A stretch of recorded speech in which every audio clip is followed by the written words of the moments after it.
Estamos grabando.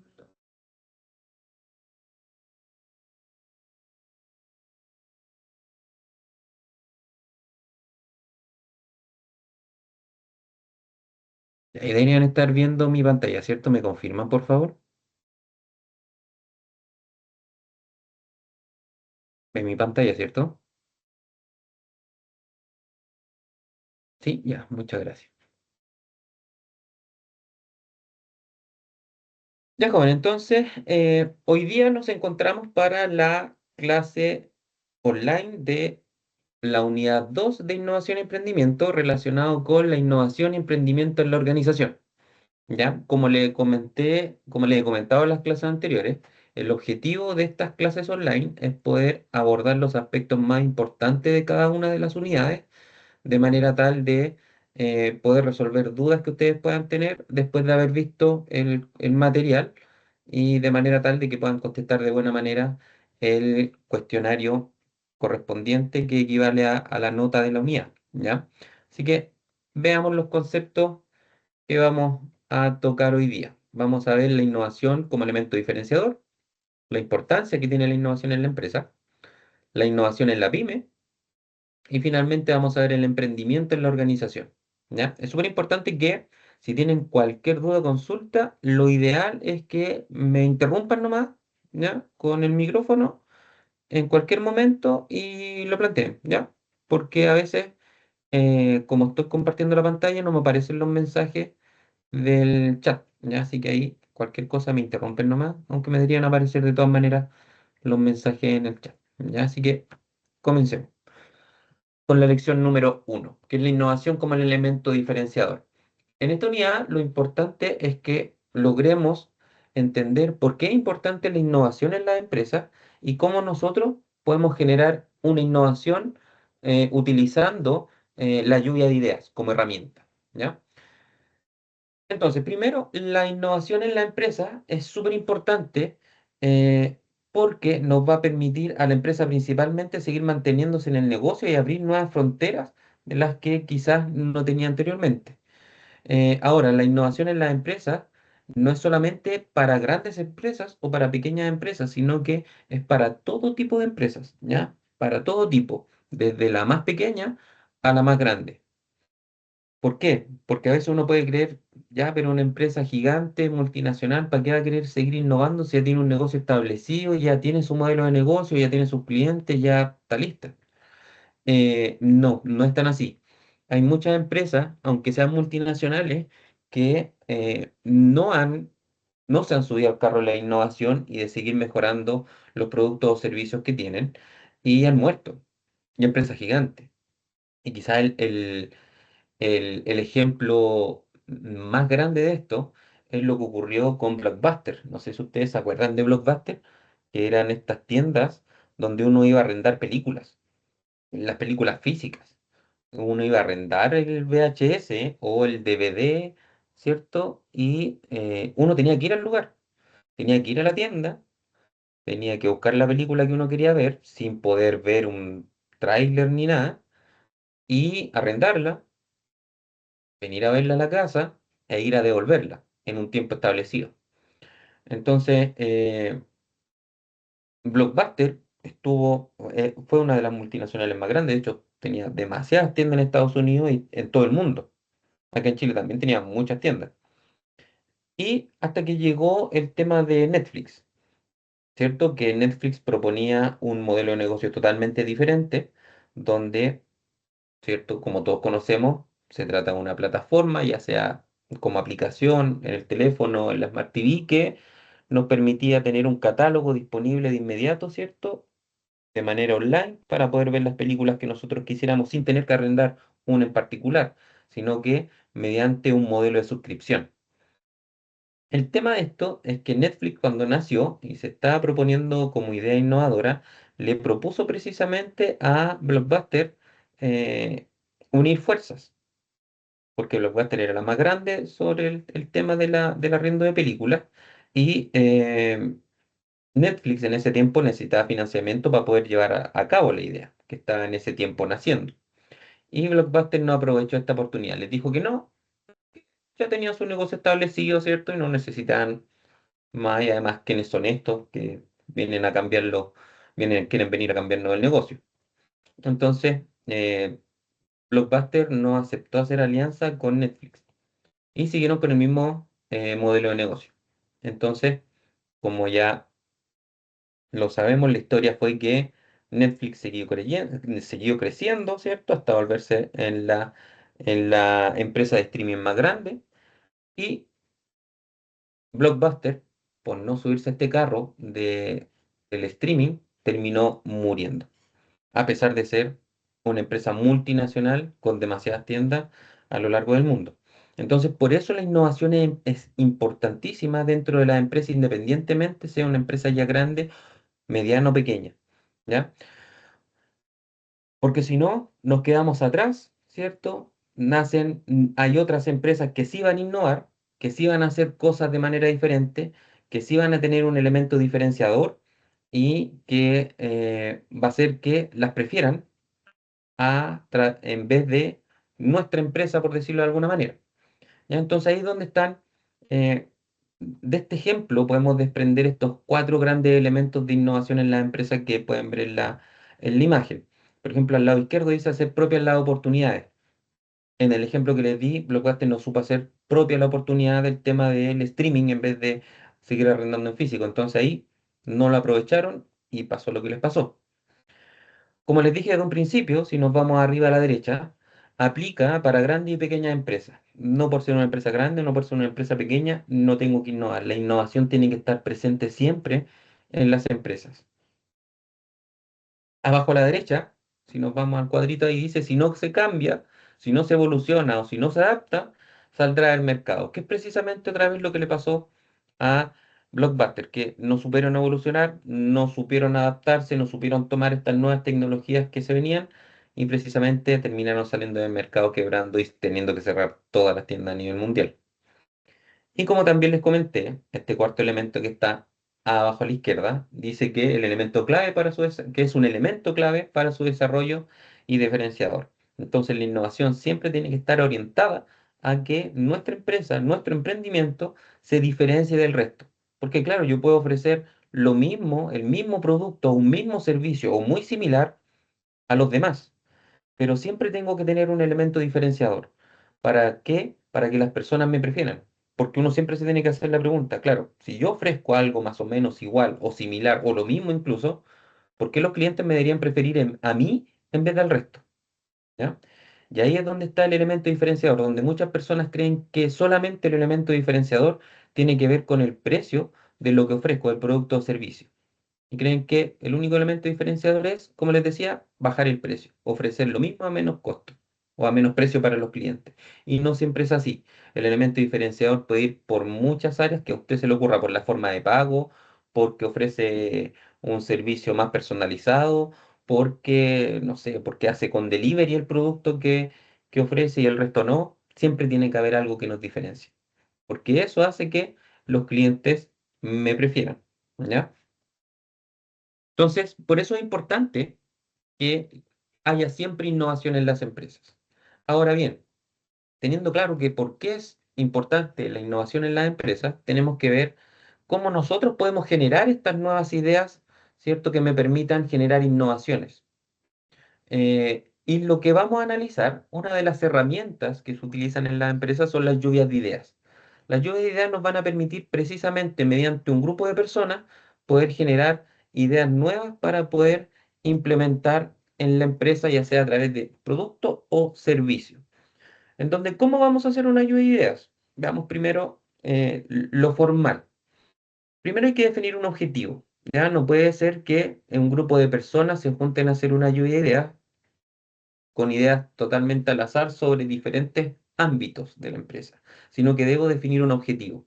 Por ejemplo, decir, nosotros como empresa queremos hacer una lluvia de ideas para poder generar una innovación con respecto a la forma de pago de nuestros clientes, porque queremos que paguen de una manera mucho más sencilla nuestro producto y no sea un pero o no sea complejo para nuestros clientes poder pagar nuestros productos o servicios. Entonces ahí a lo mejor tengo el objetivo. Entonces, siempre una lluvia de ideas debe tener un objetivo. Luego debemos designar un moderador, de manera de que pueda revisar los tiempos, vaya dando las opiniones, ¿cierto? Vaya anotando también las ideas que se van dando, ¿cierto? De manera que pueda dirigir el proceso. Luego también se debe establecer un tiempo concreto. No puede ser que estemos en una lluvia de idea 3 horas. Ya no tiene sentido porque obviamente después de un tiempo más o menos acotado, las ideas se empiezan a acabar. Entonces hay que establecer un tiempo concreto, ¿cierto? En el cual vamos a realizar la lluvia de ideas para que se aproveche de buena manera.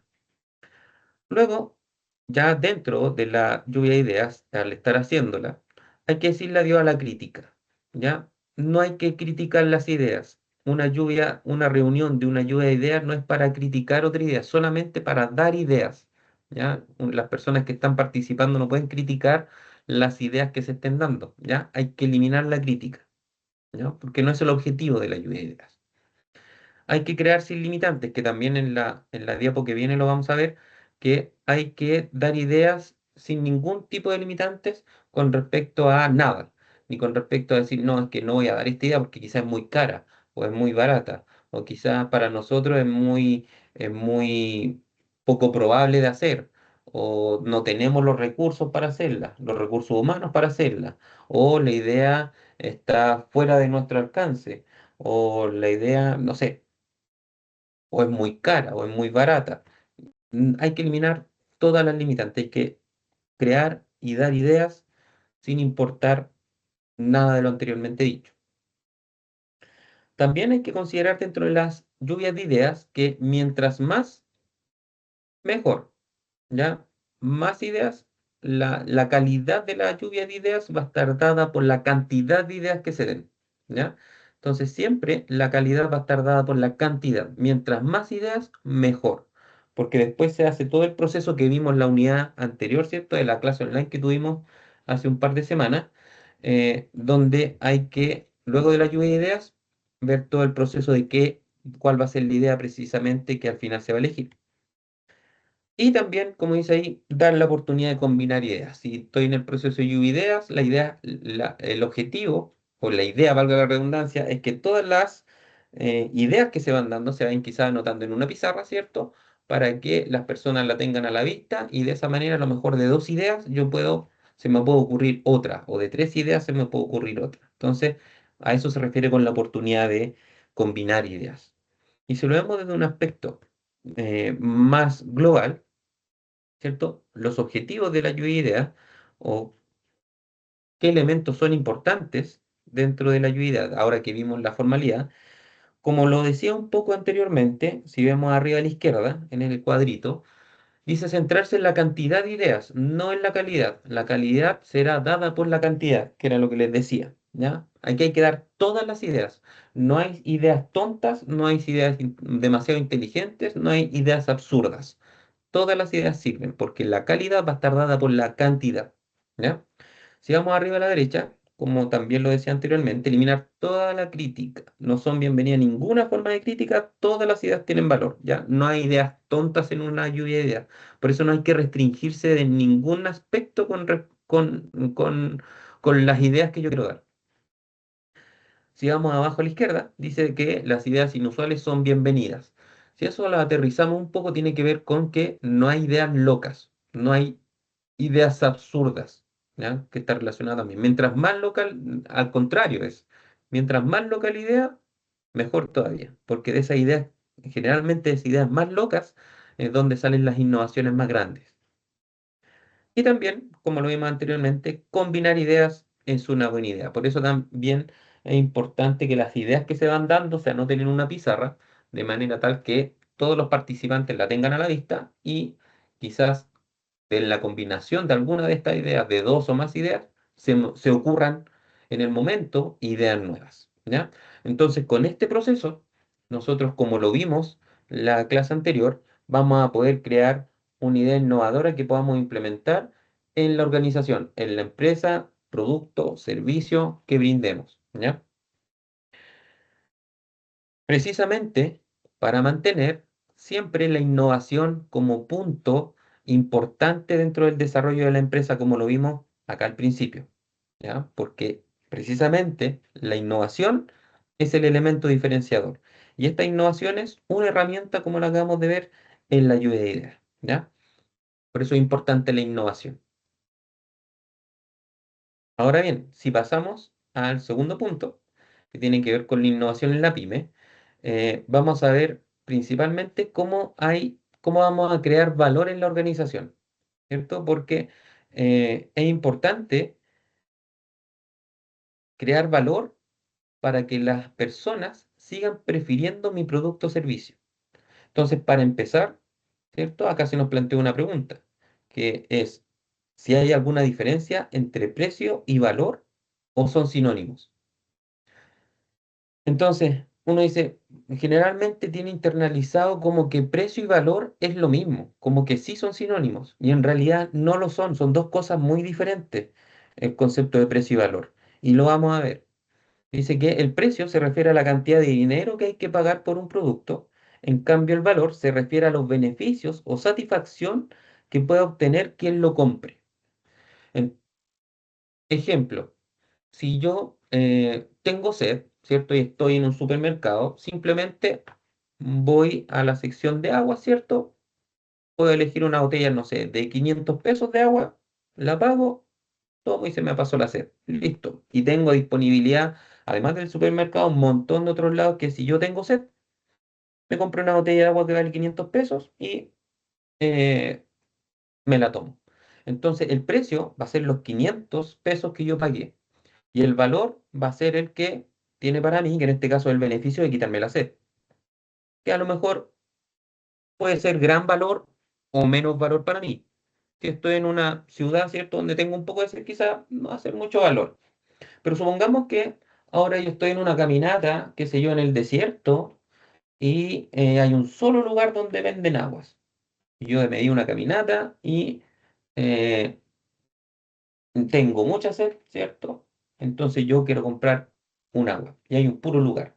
Quizás ese puro lugar donde venden el agua es la misma agua que en el ejemplo anterior les di en el supermercado y que vale incluso lo mismo, los mismos 500 pesos, pero no va a tener el mismo valor esa agua que yo compre en el desierto después de haber hecho un tour, no, no vamos a ser tan exagerados, a lo mejor después de haber hecho un tour, ¿cierto? Y por el desierto a 30 grados de calor y llegué al lugar, ¿cierto? Donde es el único local donde venden agua e incluso me las venden, insisto, al mismo precio.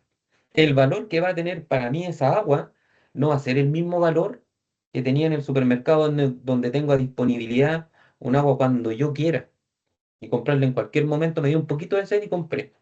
No va a ser el mismo valor que yo le voy a dar a esa agua comprada en el único local que existe en el lugar después de haber dado una vuelta, ¿cierto? Y estar muerto de sed porque anduve 2 horas de caminata, ¿cierto? A 30 grados de calor en el desierto.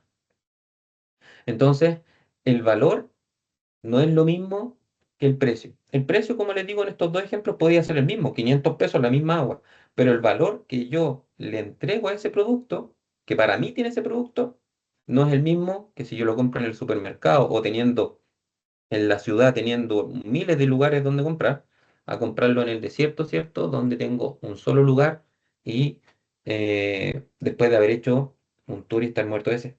Entonces el valor no es lo mismo.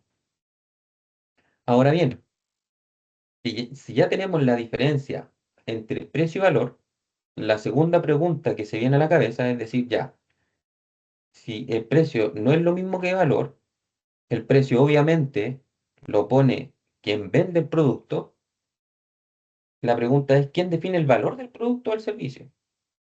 Entonces ahí también uno puede pensar, chuta, ¿quién define el valor?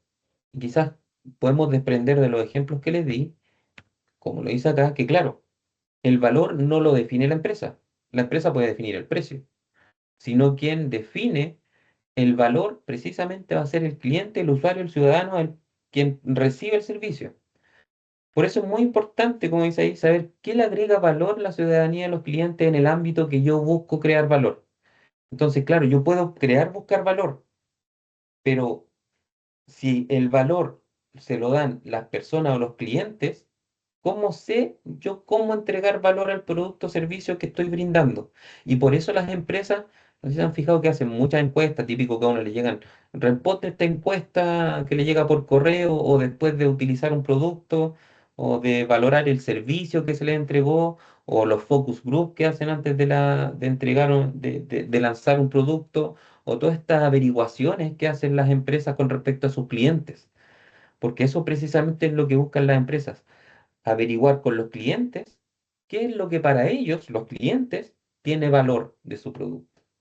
Entonces, por eso eh, hacen todas estas cosas las empresas, porque precisamente el valor se lo entregan el cliente del usuario, no la empresa, ¿ya? La empresa puede intentar averiguar qué es lo que le crea valor a su usuario y en base a eso trabajar, pero no es la empresa la que le crea el valor, sino que es el mismo usuario, ¿ya?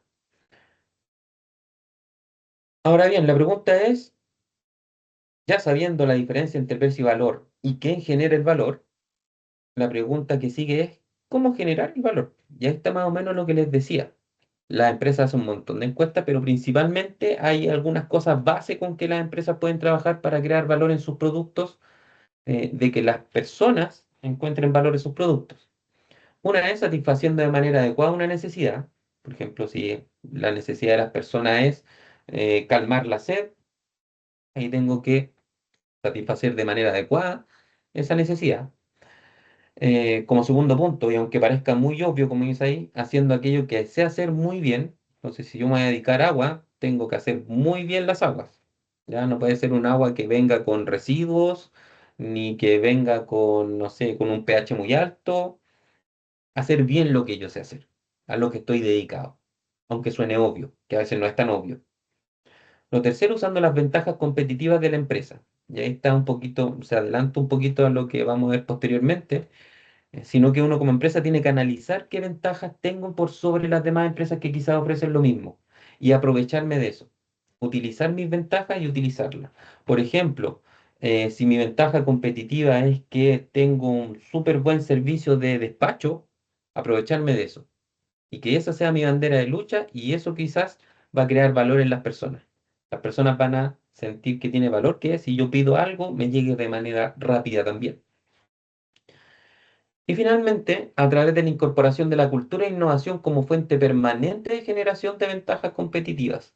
Esa es la gracia que tiene el tema de la permanente innovación, como vimos al principio dentro de la cultura organizacional, que estando siempre innovando, eh, va a ir generando siempre ventajas competitivas por sobre el resto. ¿Ya? Porque claro, si yo me voy a meter en un negocio, lo más probable es que en ese negocio o en ese producto haya muchos otros que lo ofrezcan. Entonces yo tengo que tener una ventaja competitiva por sobre el resto, una ventaja que me destaque sobre el resto y que sea la razón por qué las personas me prefieren a mí y no al resto. Porque si uno a veces, cuando las personas están emprendiendo, se preguntan, pero ¿por qué las personas no me compran si ofrezco lo mismo? Quizás ahí está el problema. Ofrecer lo mismo, pero no diferenciarse del resto. Entonces ahí, de ahí donde nacen los principales casos de éxito. A veces no necesariamente crear algo novedoso que no existe, sino quizás tomar algo que ya existe, como lo conversamos en la clase anterior, y mejorarlo. Y esa mejora va a ser una ventaja competitiva, no necesariamente del producto mismo que yo ofrezco, sino que puede ser de la presentación, puede ser del envase, puede ser del servicio que yo brindo al momento de venderlo. No necesariamente tiene que ser del producto, sino que tiene que ser eh, de todo el proceso que tiene que ver de venta del producto hacia el cliente. ¿Ya? Y esos son los principales, entonces, creaciones de valor en la organización. ¿Ya? Ahora, como lección 3 para que pasemos ahora, vamos a cambiar un poquitito de tema y vamos a pasar al emprendimiento en la organización, donde vamos a ver principalmente las características que tiene un emprendedor y los tipos de emprendimientos que hay. Aquí, como pueden ver en la pantalla, hay varias características de un emprendedor. Las que aparecen aquí son las principales, no significan que sean las últimas, perdón, las últimas, las únicas. ¿Ya? Así que es importante conocerlas porque conociendo las características principales que tienen las personas innovadoras, yo puedo decir, sí, yo tengo estas características y que entonces puedo emprender como lo han hecho otros. Entonces, o si no las tengo, tratar de buscarlas. Decir, chuta, el emprendedor necesita esto ya, entonces tengo que cambiar mi mentalidad para ese lado. ¿Ya? Por eso es importante conocer las características. Entonces, analicémoslas un poquito, insisto. Estas son algunas, no significan que sean las únicas, bueno, hay muchas más. Lo primero dice la independencia, que una persona emprendedora suele ser autónoma y le gusta liderar sus proyectos. Siempre quiere ir un paso más adelante y por eso resulta complicado trabajar a la sombra de otros. Si uno ve a los emprendedores jamás y uno los entrevista o conversa con ellos, las personas generalmente, o la gran mayoría, se sentían incómodas en sus trabajos, se sentían incómodas trabajando para otros. No, y porque sentían que los coartaba, sentían que sienten que ellos están para más, les gusta hacer cosas, son inquietos. Entonces, esa es la independencia, son personas que no les gusta ser apatronadas de alguna manera, sino que les gusta a ellos liderar y hacer cosas porque tienen el control de todo. Lo segundo es la iniciativa. Siempre va y mira más allá. La persona que es emprendedora siempre está tratando de hacer cosas nuevas, tratando de generar ideas nuevas, formas de hacer cosas nuevas. Son busquillas, por decirlo de alguna manera. A eso se refiere con la iniciativa. También son personas innovadoras. Tienen el deseo de, como dice ahí, tienen el deseo de cambiar cómo se hacen las cosas y muchas veces se les percibe como perfeccionistas. Claro, porque las personas que son innovadoras y están haciendo algo nuevo, el emprendedor quiere que lo que hace, no sé, sea un carrito de comida, sea lo que sea, quiere que salga a la perfección, quiere que salga impecable, porque quiere cambiar cómo hacer las cosas, porque cuando la persona que es emprendedor ve un defecto en las demás cosas. Por ejemplo, si yo veo comida, digo, no, ¿por qué voy a emprender en la comida? Porque veo que todos los demás, no sé, se demoran mucho en presentar la comida o todas las hamburguesas son iguales los que venden hamburguesas, no hay una diferencia. Entonces, el emprendedor trata eso, de cambiar cómo se hacen las cosas y hacerlas mejor, obviamente. Y eso la hace ver muchas veces como perfeccionista. También tienen que tener mucha pasión por lo que hacen, porque como dice ahí, deben creer en lo que hacen, o sea, creen en lo que hacen. Y sobre todo porque hay momentos, en la mayoría, si es que no todos los emprendedores, es que las cosas no les van a marchar bien y la pasión por el trabajo va a ser lo que lo hagan continuar con el proyecto. Yo en lo personal no conozco emprendedor que no se haya caído, no haya tenido problemas, no haya fracasado en algo, en todo un negocio anterior o en algún aspecto del negocio que está emprendiendo. Siempre los innovadores van a tener historias de cuando la pasaron mal, y eso se lo aseguro, de cuando la pasaron mal, de cuando no les resultó, de cuando lo hicieron mal sin querer, porque a lo mejor estaban aprendiendo, pero y ahí es donde entra la pasión, porque si la persona no es apasionada, frente a estas adversidades, desiste y deja de emprender, y no lo hace más. En cambio, el emprendedor, con la pasión que tiene, lo toman como enseñanza y sigue adelante. El momento malo lo transforma en bueno y en vez de verlo como algo negativo, lo ve como aprendizaje. Y eso es pasión por hacer las cosas. Y lo último que dice ahí, que nos señala, es la persistencia, que nos hace la pregunta, ¿alguna vez conociste algún emprendedor negativo? Yo creo que la respuesta es no. El emprendedor siempre mira adelante, siempre mira con optimismo las cosas que hace, eh, se visualiza más adelante eh, y además la negatividad haría que desista, como les decía, frente al tema que está relacionado también con la pasión, que frente a alguna adversidad deje de hacer las cosas, deje de aprender, desista del negocio que está emprendiendo. Por eso debe ser persistente también, porque a pesar de las adversidades, junto con la pasión, son porfiados.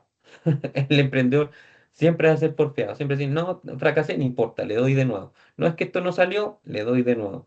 No es que fracasé por completo y tengo que partir de cero, parte de cero de nuevo. Entonces, ahí el emprendedor es donde es persistente, es optimista con respecto a todo. ¿Ya?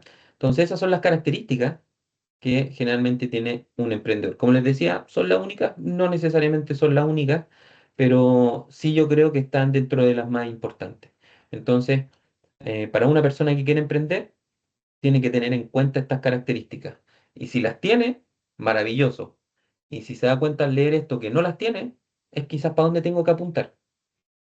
Es como tengo que cambiar mi mentalidad a tener estas características para que me vaya bien en un emprendimiento, ¿ya? Para que lo tengan en cuenta.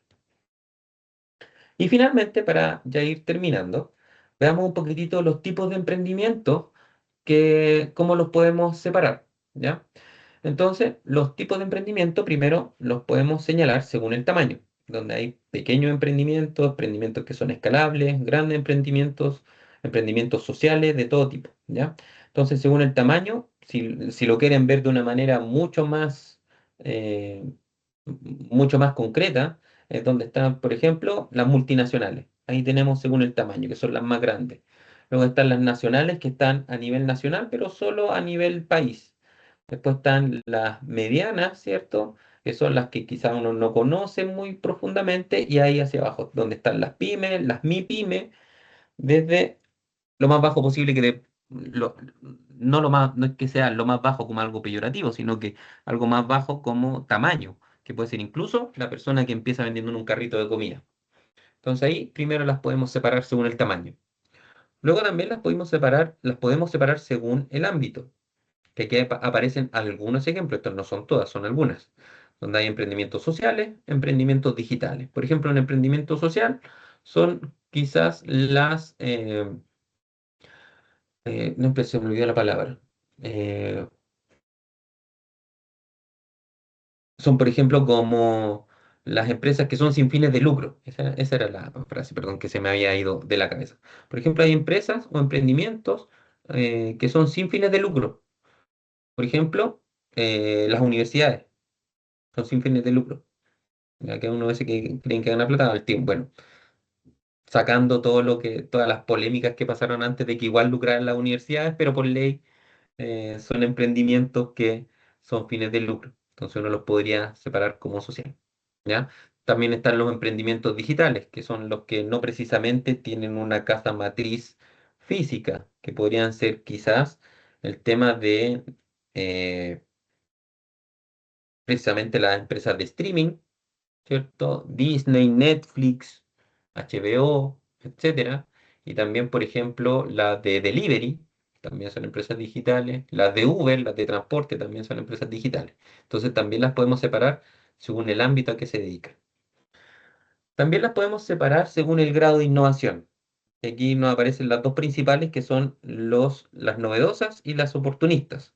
¿Cuáles serían las novedosas? Por ejemplo, como les comentaba, y volviendo al mismo ejemplo, que hemos dado anteriormente, Netflix. Por ejemplo, Netflix fue la primera streaming de películas y series. Y después salieron las demás, como les decía, Disney, HBO, Max y las demás. Entonces la novedosa ahí fue Netflix y el resto fueron las oportunistas. También está, por ejemplo, en los transportes. La primera fue Uber, entonces ese sería un emprendimiento novedoso. Y los oportunistas fueron Didi, Cabify y las demás de transporte. ¿Ya? Entonces ahí las podemos separar entre novedosas y oportunistas. Y finalmente las podemos separar según el tipo de emprendedor, donde pueden ser privados, públicos o individuales. Los privados generalmente están relacionados con fondos de inversión que generan nuevas empresas, nuevos emprendimientos, nuevos productos.